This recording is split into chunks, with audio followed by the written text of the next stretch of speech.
Alors maintenant, on va répondre à la deuxième partie de la question, c'est-à-dire voir les variations de la fonction qu'on nous propose ici.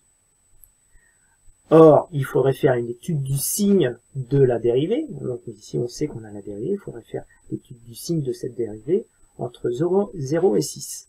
Donc pour ça, ça peut être plus long, donc faire un tableau de signes, etc.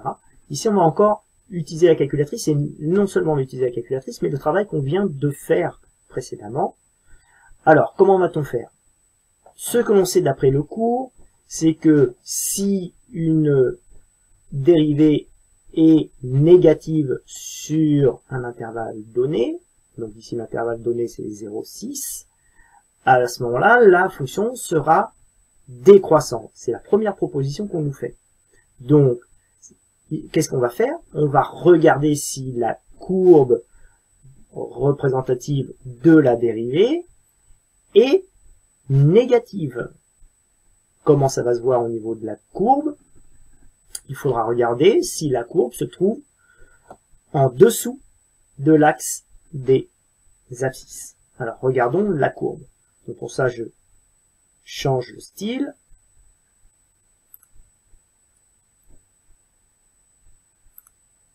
Voilà.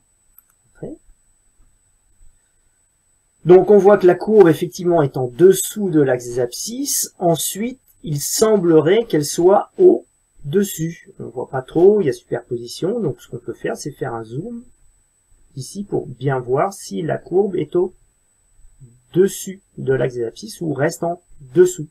Regardons en faisant un zoom. Donc ici, le zoom, c'est le zoom box qui est pratique.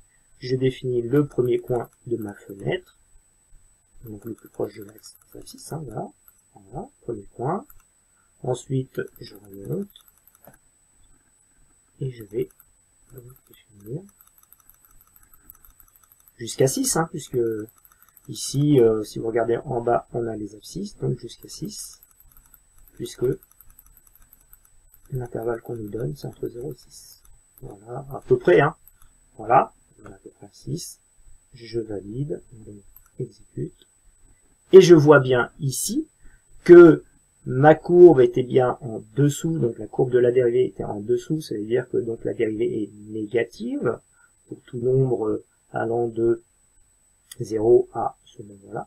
Mais on voit ici que la courbe ensuite passe au-dessus de l'axe des abscisses, ça veut dire qu'à ce moment-là, la dérivée est positive, donc on ne peut pas avoir donc une fonction qui est simplement décroissante, donc simplement monotone décroissante, puisqu'il faudrait à ce moment-là que la courbe soit en dessous de l'axe des abscisses.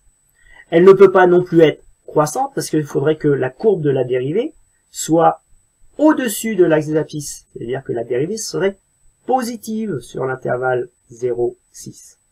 Ici, qu'est-ce qu'on a? On a une courbe qui est en dessous, s'annule, et ensuite est au-dessus de l'axe des abscisses. Ça veut dire que la dérivée est négative, et ensuite s'annule, puis devient positive. Donc ça veut dire que la fonction est d'abord décroissante, puis croissante. Donc la bonne réponse ici était la troisième proposition. Voilà pour ces deux questions.